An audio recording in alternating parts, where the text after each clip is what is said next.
Hola, ¿qué tal compañeros? Mi nombre es Miguel Ángel Hernández Fernández, actualmente estudiante de la Facultad de Medicina UAGRO, localizada aquí en el puerto de Acapulco Guerrero. El propósito de esta pequeña presentación tiene como objetivo dar el análisis de la parasitosis más frecuente en el estado de Guerrero. Esta pequeña presentación viene ligada con la materia de microbiología 1 de tercer semestre aquí mismo en la facultad, y la doctora que imparte la materia se llama Almairi Zarate Baena. Para introducirme al tema me tuve que dar la tarea de investigar en ciertos espacios publicitarios como noticieros, revistas, periódicos, redes sociales, inclusive en páginas oficiales de periodismo. Y localicé uno de los periódicos aquí justamente de perteneciente al puerto de Acapulco, y la nota se me hizo muy interesante porque dice: en Acapulco Guerrero, 9 de septiembre del 2016, nos damos cuenta que es una nota de hace 4 años, siendo hoy el 2020. La nota decía que el IMSS del Guerrero informó que la mala higiene es la principal causa de la parasitosis. Estas enfermedades intestinales pueden afectar cualquier edad, pero es más identificada en niños de 1 a 5 años, por lo que nos damos cuenta que el descuido de los niños es muy importante e influyente en la edad primaria. De acuerdo con el boletín, la parasitosis afecta, sabemos de antemano que el tubo digestivo, y son transmitidos a las personas por medio ya sea de alimentos, aguas contaminadas o inclusive materia fecal por fecalismo que contienen los huevos de los parásitos. Y bueno, la nota decía que la médico familiar del IMSS de Guerrero, llamada María de Jesús Sosa Martínez, explicó que la parasitosis más comunes son dos, que es el ascaris, que son perteneciente a las lombrices, y la solitaria, que es la Taenia solium, las cuales son sumamente contagiosas. Y es por ello que tenemos como objetivo de esta presentación investigar, analizar más que nada la parasitosis más frecuente en el estado de Guerrero. Con ello conllevamos a buscar las siguientes formas infectantes, mecanismo de transmisión, mecanismos patogénicos, manifestaciones clínicas, diagnóstico, tratamiento y prevención. A continuación, en las siguientes diapositivas vamos a ver los cuadros relacionados a estos rasgos. Continuando con la diapositiva anterior, en estos cuadros vamos a ver lo relacionado a la parasitosis. Yo me guié específicamente de un libro, que es el que vemos en pantalla, el de Parasitología Médica de Marco Antonio Becerril Flores. Esta es la quinta edición y pues por lo regular me gusta porque viene sintetizado, vienen imágenes expresivas, descriptivas acerca de lo visual microscópicamente. Y bueno, sin más que decir, continuamos con el siguiente recuadro. Como primer parásito tenemos a las Caris lumbricoides, que esta se le conoce también como una geogelmintiosis, ya que la agente causal requiere la tierra para que se forme la fase infectiva para el ser humano. Y bueno, como forma infectante sabemos que es un huevo larvado.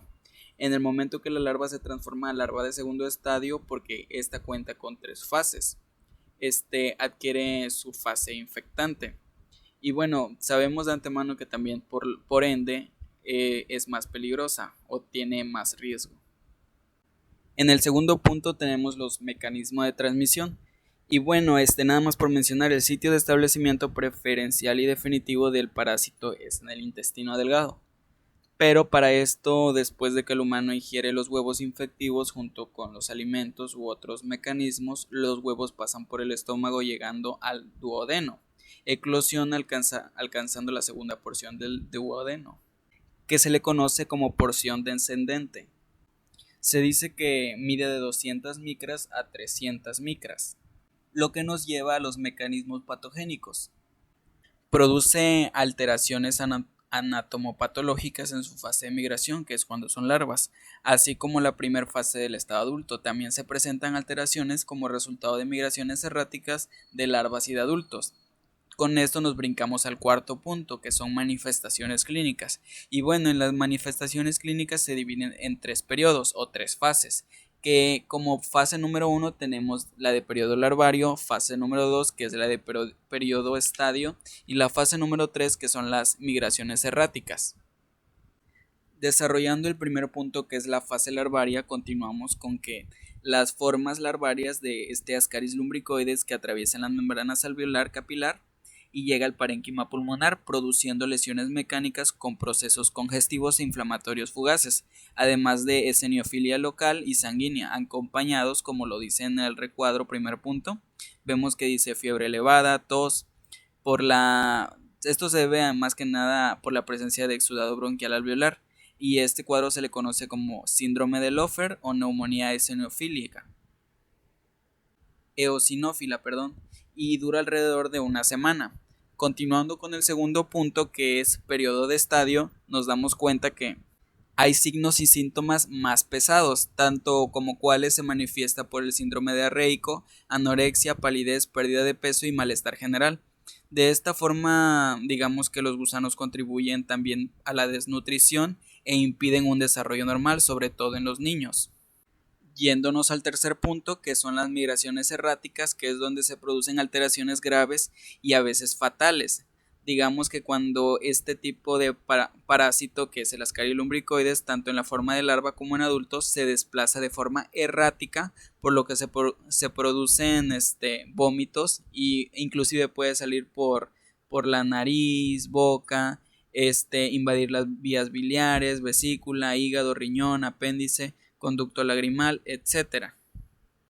Nos vamos al quinto punto, que ya encubrimos el diagnóstico.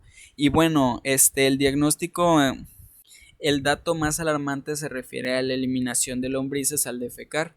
En ocasiones el paciente se lleva o van automáticamente por ende del mismo miedo de este tipo de situación.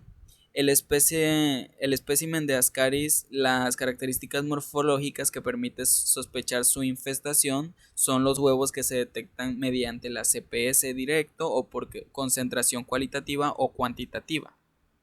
O inclusive otro del diagnóstico que se podría llegar a realizar es mediante los rayos X, que aquí se detectan la sombra de los gusanos en los intestinos, más cuando aún se ha dicho en el estudio que se emplea material de contraste. Con esto llegamos al penúltimo punto, que es prevención. Y bueno, para orientar a la eliminación adecuada de las excretas mediante la instalación de letrinas sanitarias o instalaciones similares y observar, digamos que poner más atención en las medidas higiénicas personales adecuadas, tanto individuales como comunitarias, así como el manejo de los alimentos.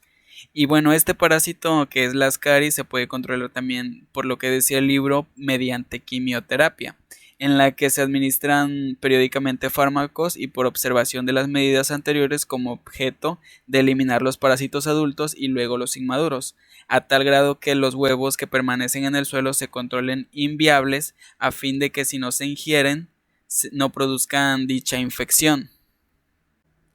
Aunque específicamente se dice que este mecanismo que acabo de mencionar es válido solo para comunidades cerradas, ya que en poblaciones abiertas tales como ciudades o inclusive con más personas se observa que al cabo de unos años las personas presentan de nuevo la misma parasitosis debido a que existen las condiciones ideales para que continúen el ciclo biológico. Y bueno, en esta diapositiva observamos una imagen de las Ascaris lumbricoides y seguimos con el tratamiento de dicha parasitosis. Bueno, podemos observar del lado derecho el cuadro que coloqué como referencia del libro de parasitología médica de la quinta edición. Vemos que hay varios antiparasitarios y fármacos para el tratamiento de las caries. Y según el libro se dice que, como sabemos que existen varios medicamentos eficaces contra esta parasitosis, los más adecuados según el libro son la piperacina, que podemos observar en la tercera fila, que se dice que en dosis pediátrica es de 3.5 gramos por día por 2 días y en dosis para adultos es de 3.5 gramos por día por 2 días. Como segundo lugar tenemos, según el libro nuevamente, la Pirantel, que ocupa la cuarta fila, que son 11 miligramos por kilogramo en una simple dosis en el caso de los pediátricos, y en dosis para adultos serían 11 miligramos por kilogramo en una simple dosis. En dado caso que esta parasitosis esté muy avanzada, si es que se llega a dar una oclusión o perforación intestinal, así como la penetración, digamos que del apéndice, y obstrucción de conductos biliares se trata, digamos que quirúrgicamente, ya que es de un rango de riesgo más avanzado. Y bueno, viene muy descriptivo este cuadro, traté de sacarlo lo más claro posible. Y nos vamos a la siguiente parasitosis. Como siguiente parasitosis tenemos a la teniasis y cisticercosis.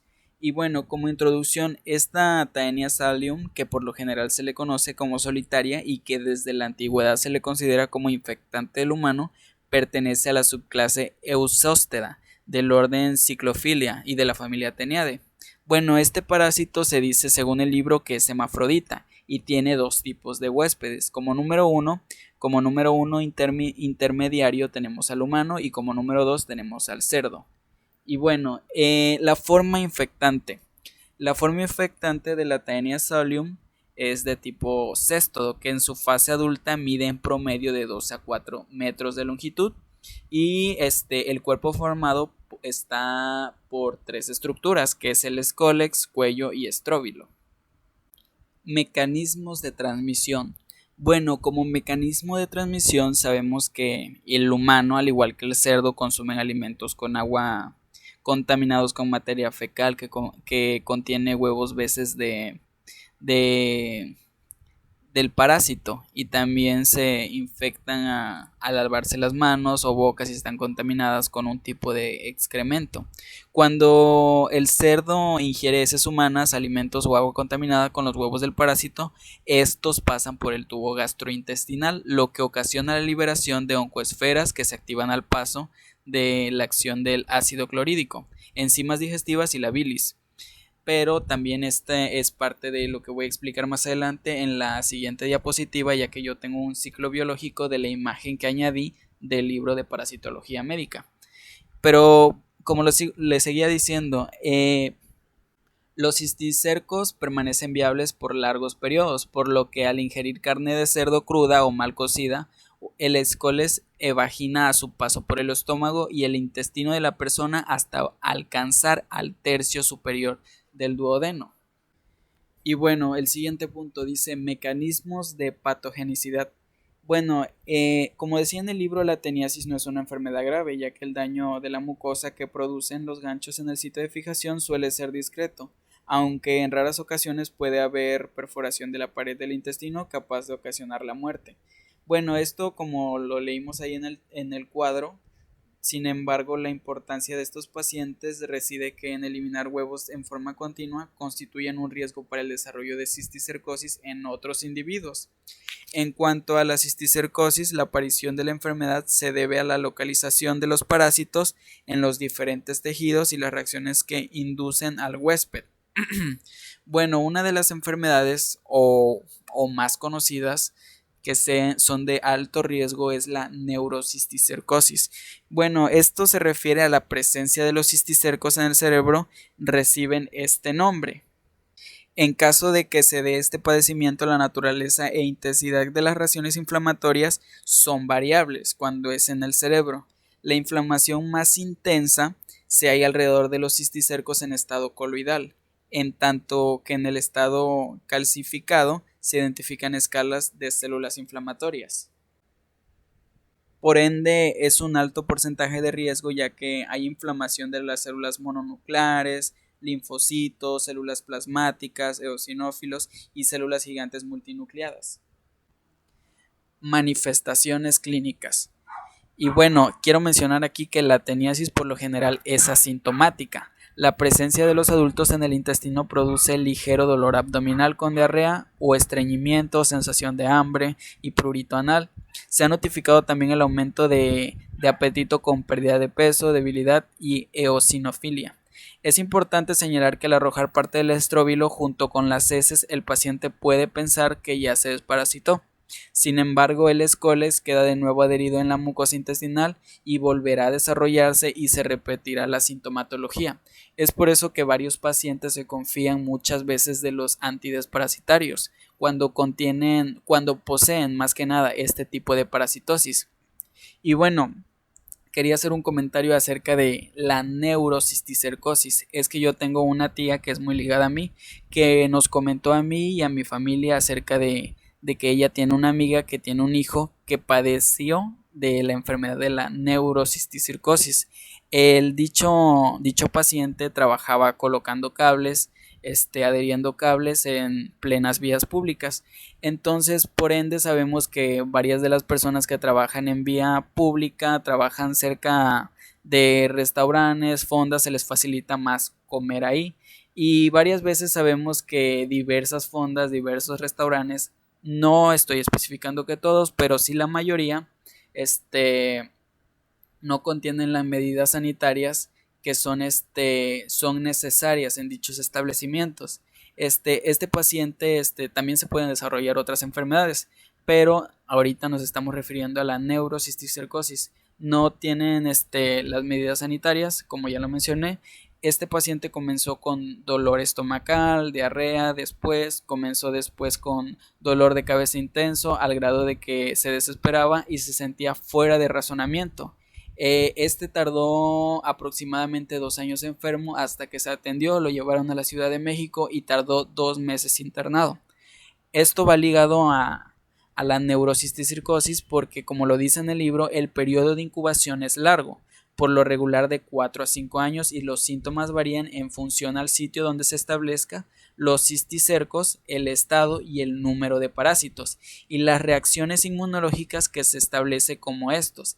La epilepsia, como yo lo dije anteriormente, que se sintió este paciente fuera de razonamiento, tuvo que ver se pudo haber ligado a la epilepsia, ya que es una de las manifestaciones clínicas más común, aunque también se observan alteraciones motoras, sensoriales y de la función mental. En áreas endémicas que se forman en más del 50% de los casos de la epilepsia se debe a la neurocisticercosis, y con esto me refiero a que varios de los casos se ligan a la epilepsia. La presencia de más de un cisticerco en diferentes localizaciones del cerebro puede producir diversas expresiones clínicas en un solo individuo, como parestesias, anestesia localizada, síntomas visuales, auditivos, afasia y amnesia. Con esto me refiero a que la gravedad del cuadro clínico depende de la intensidad de la inflamación perilesional. Rápidamente les digo el diagnóstico y la prevención. Bueno, en el diagnóstico se puede realizar mediante exámenes de coproparasitoscópicos de Faust o Ricci en busca de los huevos de Taenia solium en las heces. Otra prueba sería la de ELISA, en donde se puede buscar coproantígenos. Y para la neurocisticercosis también se puede realizar mediante la historia clínica, como ya lo estuve contando anteriormente. Fue una historia clínica larga porque es un periodo de incubación grande, largo, años, y se puede confirmar mediante estudios de neuroimagen. Y sobre la prevención vamos por las medidas sanitarias. Como siempre, sabemos de antemano que siempre se debe de tener medidas sanitarias en los lugares tanto personal como en la vivienda, la inspección rigurosa de los alimentos, mejorar las condiciones de higiene en el medio rural, educación para la salud y la vacunación, tener todas las vacunas de la carta de vacunación en dicho lugar. Con área de la salud. Y bueno, rápidamente voy a explicar el ciclo biológico acerca de la Taenia solium y Taenia saginata, que saqué esta imagen del libro de Becerril de Parasitología Médica.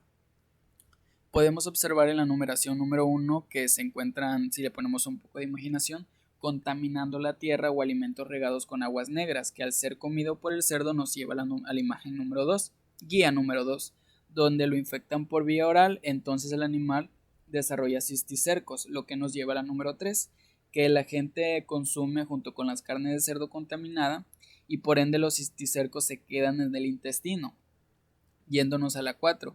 Y ahí es donde se desarrollan a la fase adulta, la persona parasitada elimina junto con sus heces. Entonces, yéndonos a la 5, al gusano adulto total o parcialmente, y con ello los huevos que están en los proglótidos grávidos. Otra fuente de infección son los huevos del parásito, como lo podemos observar en la imagen número 6, que como lo dije son los huevos del parásito que contaminan verduras, pues al consumirlos las personas desarrollan nuevamente cisticercos. También sí existen huevos de Taenia saginata en el ambiente, es factible que una res los ingiera el alimento contaminado y nuevamente se repite este proceso, por lo cual también este animal desarrolla cisticercos y de nuevo se transmite a quien consuma esta carne mal cocida o infectada. Y por último nos vamos a la 8, que con lo que la fase larvaria de la Taenia saginata en el humano se desarrolla hasta la fase adulta del parásito. Si el individuo defeca al ras del suelo, se completa el ciclo.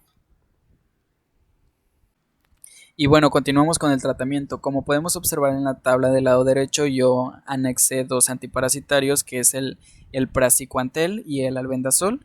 El tratamiento de la tieniasis se administra con el praziquantel y albendazol. Entonces, en los adultos se recomienda una sola dosis de praziquantel de 2.5 a 10 miligramos por kilo. En cambio, en el albendazol se administra una dosis de 6.6 miligramos por kilo o dos dosis de 200 miligramos diarias por 3 a 5 días consecutivos. Se dice que este tipo de medicación no se debe suministrar en niños menores de 2 años o en mujeres embarazadas. Y bueno, para el tratamiento de la neurocisticercosis, el uso del albendazol muestra eficacia en un 80% de los casos con formas parenquimatosas en dosis diaria de 15 miligramos por kilo de peso corporal por 8 días. Este fármaco anula también la posibilidad de formación de los granulomas residuales que ocurren en pacientes no tratados y son causa frecuente de epilepsia, como lo mencioné anteriormente.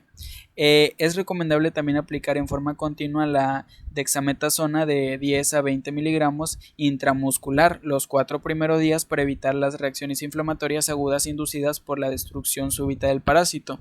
Las formas de transición de la neurocisticercosis parenquimatosa se resuelven de modo espontáneo y no requieren de tratamiento cisticida. El tratamiento sintomático incluye corticosteroides, antiepilépticos, analgésicos. La intervención quirúrgica se indica para la extirpación de formas racemosas, derivación de líquidos cefalorraquídeos hacia el peritoneo y la cisticercosis ocular y subcutánea. También se dice que las lesiones calcificadas sin otro compromiso meningoencefálico no requieren tratamiento. Giardiasis. Bueno, esta última parasitosis es prácticamente una enfermedad diarreica ocasionada por la Giardia intestinalis, conocido también como Giardia lamblia, parásito microscópico unicelular que vive en el intestino delgado de las personas en su porción anterior, duodeno, y se transmite en las heces de una persona o un animal infectado. Bueno, su forma infectante es un trofozoito y quiste ovoide que mide a partir de 8 a 12 micras de longitud y de 7 a 10 micras de ancho, que sale con las heces de humanos. A partir de 10 quistes es la dosis mínima para que sea infectiva, y el mecanismo de transmisión es el fecalismo. Existen varios mecanismos patogénicos. Yo aquí tengo solo 4, pero en el libro tengo 6, que es el traumático, enzimático, tóxico, barrera mecánica, ruptura de uniones celulares, apoptosis, hiperplasia de células calciformes, competencia con el huésped, manifestaciones clínicas.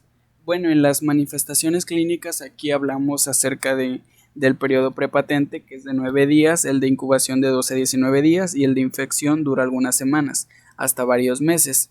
Esta parasitosis puede ser asintomática o sintomática, con fase aguda o crónica. En la giardiasis aguda puede haber una gran diversidad de signos y síntomas.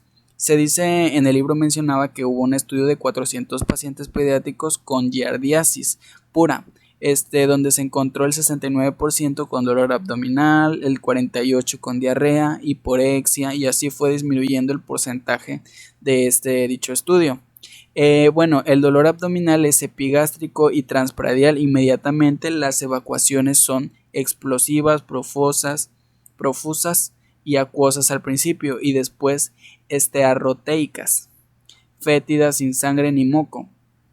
Y bueno, en la giardiasis crónica puede durar varios meses y es devastadora en la población infantil, porque digamos que el dolor abdominal se exacerba durante la ingestión de los alimentos y los niños dejan de comer, además de que se presentan teorismo, distensión abdominal, flatulencia fétida, malestar general, astemia, dinamia, pérdida de peso, talla baja y déficit cognitivo.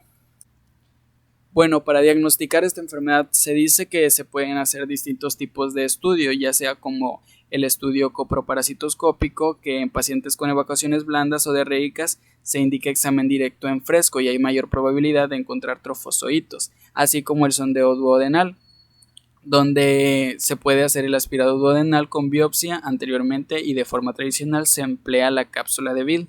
Se dice que este aspirado duodenal es un método invasivo ya que se requiere anestesia para la endoscopía, pero la ventaja es que se obtiene más fluido y al mismo tiempo se puede obtener tejido para el estudio histopatológico.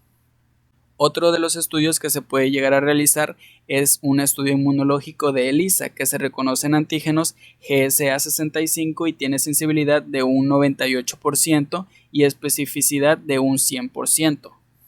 Nuevamente nos vamos a la prevención de esta parasitosis y bueno, repetidamente ya son los mismos puntos de las también anteriores parasitosis, que puede ser que en países desarrollados es epidémica y en países en desarrollo es endémica. Bueno, pero para prevenirla es necesario dotar a todas las comunidades de servicio público adecuados como drenaje, agua potable, pavimento, además de instituir programas educativos nacionales para promover los hábitos de higiene personal, debido a que, bueno, principalmente lavarse las manos antes de consumir algún alimento y después de defecar es importante. Es necesario también desinfectar todas las frutas y verduras que se consumen sin cocción. Asimismo, se debe evitar el riesgo de las hortalizas de aguas residuales o su misma desinfección. Y bueno, rápidamente voy a mencionar el ciclo biológico acerca de esta parasitosis. Podemos observar en la imagen A que hay varios quistes en el ambiente y después de la ingestión podemos observar en la imagen B el quiste activado por el pH ácido en el estómago y pH alcalino. Vemos prácticamente cómo se va un poco separando, abriendo este tipo de quiste y lo lleva a la imagen C, que podemos observar que es la última fase de salida del trifozoito y vemos cómo se separan del quiste vacío y cómo es claramente la separación de manera clara y de manera oscura con el trofozoito separándose. Y en la imagen D podemos ver cómo ya está en división. Y asimismo continuamos con la E, que es el inicio de la colonización. El inicio de la colonización los conlleva a la imagen F, que podemos ver que son varios trofozoitos llenos de las vesículas en procesos de enquistamiento. Asimismo podemos ver también cómo se reacomodan del disco suctorio en la imagen G. Y en la H son los quistes en formación, nuevamente preparados para repetir el mismo proceso que se llevó a lo largo de este ciclo.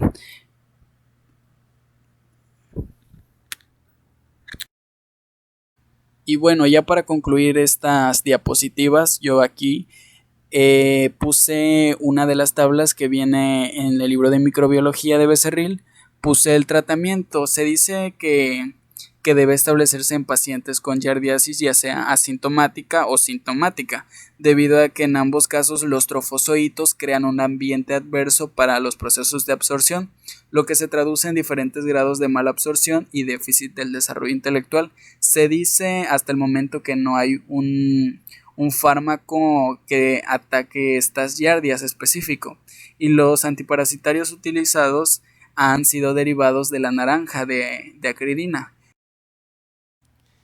Y bueno, de verdad, de mi parte ha sido todo. Espero que haya quedado claro. Traté de ser lo más expresivo posible. La información la saqué del libro de Parasitología Médica de Marco Antonio Becerril, de la 5ª edición.